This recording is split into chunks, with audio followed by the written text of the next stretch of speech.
حضرت ابن عباس رضی اللہ تعالیٰ عنہ سے روایت ہے، حضرت جبرائیل امین علیہ السلام نے اللہ کے نبی رسول اللہ صلی اللہ علیہ وآلہ وسلم سے عرض کیا، مجھے بتائیں کہ ایمان کیا ہے؟ اللہ کے رسول نے فرمایا، ایمان کی تفصیل یہ ہے کہ تم اللہ تعالیٰ، آخرت کے دن، فرشتوں، اللہ تعالیٰ کی کتابوں اور نبیوں پر ایمان لاؤ، مرنے اور مرنے کے بعد دوبارہ زندہ ہونے پر ایمان لاؤ، جنت دوزخ، حساب اور اعمال کے ترازو پر ایمان لاؤ، اچھی اور بری تقدیر پر ایمان لاؤ۔ حضرت جبرائیل علیہ السلام نے عرض کیا، جب میں ان تمام باتوں پر ایمان لے آیا تو کیا میں ایمان والا ہو گیا؟ آپ صلی اللہ علیہ وآلہ وسلم نے فرمایا، جب تم ان چیزوں پر ایمان لے آئے تو تم ایمان والے بن گئے۔ حضرت عمر بن خطاب رضی اللہ تعالیٰ عنہ سے روایت ہے کہ نبی پاک صلی اللہ علیہ وآلہ وسلم نے فرمایا، جس شخص کو موت اس حال میں آئے کہ وہ اللہ تعالیٰ پر اور قیامت کے دن پر ایمان رکھتا ہو، اسے کہا جائے گا کہ تم جنت کے 8 دروازوں میں سے جس سے چاہو داخل ہو جاؤ۔ حضرت عبداللہ بن مسعود رضی اللہ تعالیٰ عنہ روایت کرتے ہیں کہ رسول اللہ صلی اللہ علیہ وآلہ وسلم نے فرمایا، انسان کے دل میں ایک خیال تو شیطان کی طرف سے آتا ہے اور ایک خیال فرشتے کی طرف سے آتا ہے۔ شیطان کی طرف سے آنے والا خیال یہ ہوتا ہے کہ وہ برائی پر اور حق کو جھٹلانے پر ابھارتا ہے۔ فرشتے کی طرف سے آنے والا خیال ہوتا ہے کہ وہ نیکی اور حق کی تصدیق پر ابھارتا ہے۔ لہذا جو شخص اپنے اندر نیکی اور حق کی تصدیق کا خیال پائے تو اس کو سمجھنا چاہیے کہ یہ اللہ تعالیٰ کی طرف سے ہدایت ہے اور اس پر اس کو شکر ادا کرنا چاہیے۔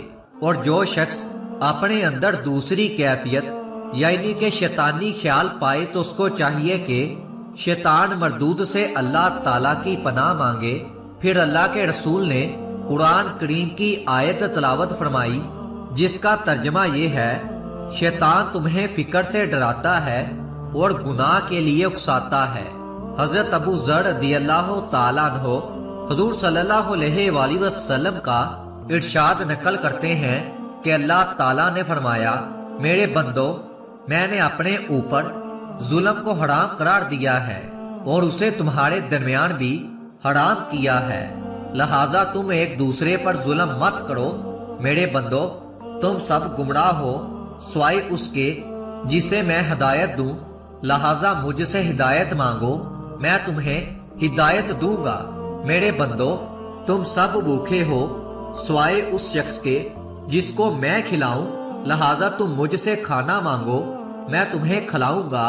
میرے بندو، تم سب بڑھانا ہو سوائے اس کے جس کو میں پہناؤں، لہٰذا تم میرے سے لباس مانگو، میں تمہیں دوں گا۔ اے میرے بندو، تم رات دن گناہ کرتے ہو اور میں تمام گناہوں کو معاف کرتا ہوں، لہٰذا مجھ سے بخشش طلب کرو، میں تمہیں بخش دوں گا۔ میرے بندو، تم مجھے نقصان پہنچانا چاہو تو ہرگز نقصان نہیں پہنچا سکتے، اور مجھے نفع پہنچانا چاہو تو ہرگز نفع نہیں پہنچا سکتے۔ میرے بندو، اگر تمہارے اگلے پچھلے انسان اور جنات سب اس شخص کی طرح ہو جائے جس کے دل میں تم میں سے سب سے زیادہ اللہ تعالیٰ کا ڈر ہے، تو یہ بات میری بادشاہیت میں کوئی اضافہ نہیں کر سکتی۔ میرے بندو، اگر تمہارے اگلے پچھلے انسان اور جنات اس شخص کی طرح ہو جائیں جو تم میں سب سے زیادہ فاجر و فاسق ہے، تو یہ چیز میری بادشاہیت میں کوئی کمی نہیں کر سکتی۔ اے میرے بندو، اگر تمہارے اگلے پچھلے انسان اور جنات سب ایک کھلے میدان میں جمع ہو کر مجھ سے سوال کریں اور میں ہر ایک کو اس کے سوال کے مطابق عطا کر دوں، تو اس سے میرے خزانوں میں اتنی ہی کمی ہوگی جتنی کمی سوئی کو سمندر میں ڈال کر نکالنے سے سمندر کے پانی میں ہوتی ہے، اور یہ کوئی کمی نہیں ہے۔ اسی طرح اللہ تعالیٰ کے خزانوں میں بھی سب کو دے دینے سے کوئی کمی نہیں آتی۔ میرے بندو، تمہارے مال ہی ہیں جن کو میں تمہارے لیے محفوظ کر رہا ہوں، پھر تمہیں ان کا پورا پورا بدلہ دوں گا۔ لہٰذا جو شخص اللہ کی توفیق سے نیک عمل کرے تو اسے چاہیے کہ وہ اللہ تعالیٰ کی تعریف کرے اور جس شخص سے کوئی گناہ سرزد ہو جائے وہ اپنے ہی نفس کو ملامت کرے، کیونکہ اس سے گناہ کا سرزد ہونا نفس ہی کے تقاضے سے ہوا۔ بحوالہ مسلم رقم 6572۔